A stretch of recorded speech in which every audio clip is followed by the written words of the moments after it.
condo, developer is always a factor lah. So does the developer's reputation actually matter?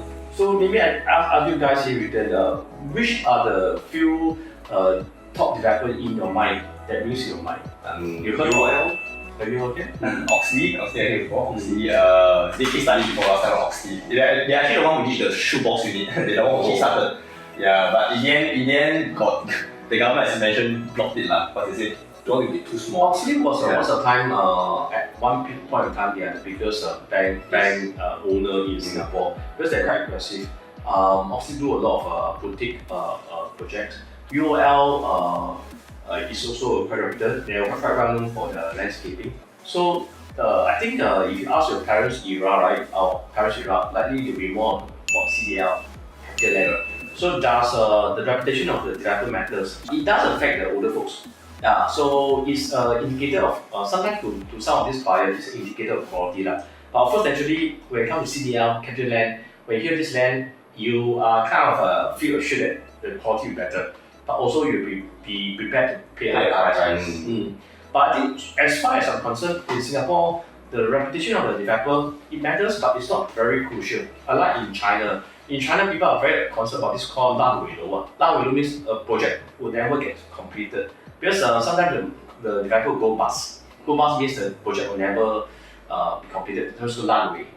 It does stay there for a while. Yeah. So but in Singapore, still okay. But having said that, right, in Singapore, there's cases where this developer of Laurel Tree and Skymore Tree. So these are I did my research. These are the two projects that before TOP, the developer went bankrupt. So what happened? Do you guys know about this story? I heard they went bankrupt or something, right? Yeah. Like the court issued the order for the unit buyers to be paid before the creditors. Yeah, it's like never heard before kind of case. So it's like I did this early video. So now that fast forward, right, Laurel Tree has TOP in 2021, and this Skymore Tree, I hope the pronunciation is correct, is TOP in 2022. So very recent. So I think this is a case of why we feel safer. The reputation of the developer is not so crucial as in compared to China, for example. So for these two cases, there are some illegalities because by right, when you guys pay for progressive payment, right? For those who are not familiar with progressive payment, it means like when you buy a new launch, you pay in stages. So when you book, it's 5%, exercise 15%. So once the developer reaches a certain stage, like foundation stage or the window stage, then you pay another 10 or 5% or 15%, depending on stage. And this money is supposed to be paid into the developer fund, and the fund can only be used to build the building. It's very strict. But I don't know why in two cases the money went missing. So the court is also doing some checks. So by the way, missing, you can find out why it's missing, but still missing. That's the fun. Then somebody had to do something. So I think at the end, one of the developer, the bank took over the loan. So they came out with a compromise with the debtors and residents.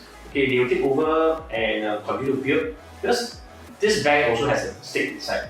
If you go bust, right, and never get completed, right, who will pay the mortgage? The residents will never have a chance to move in, right, will never pay the mortgage. Or you could end up into a lot of law case. So for this case, UOB stepped up, took over the projects and got ordered some companies to continue running. So there's a lot of arrangement. I'm not going into details. So eventually it was worked out, and one of the key criteria was that the residents cannot ask for compensation. Because it was supposed to TOP in 2016, but it got dragged until 5 to 6 years later. So in return for UOB to take over the project, all these residents have to forfeit the rights to sue for the delay. I think it's very fair, because between A and B, you have no place to stay, and B, it's not very fair to them, but at least UOB is stepping up to take over the whole thing. So the reputation of the developer, I think, matters. It's more the quality. Like personally, I quite like CDL design and stuff. I like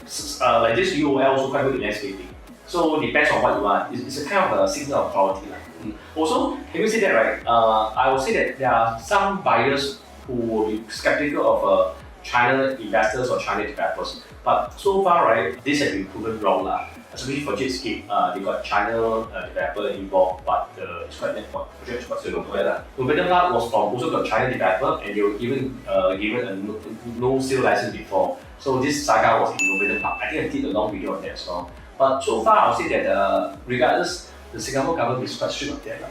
So I'll say that not a major concern. To know whether which project is suited for you, we have condo owner sell condo for 4,999, HDB for 1,399. So any questions, give us a call number below. Then give you a no obligation discussion. But then are you suited to buy a new launch or a resale condo?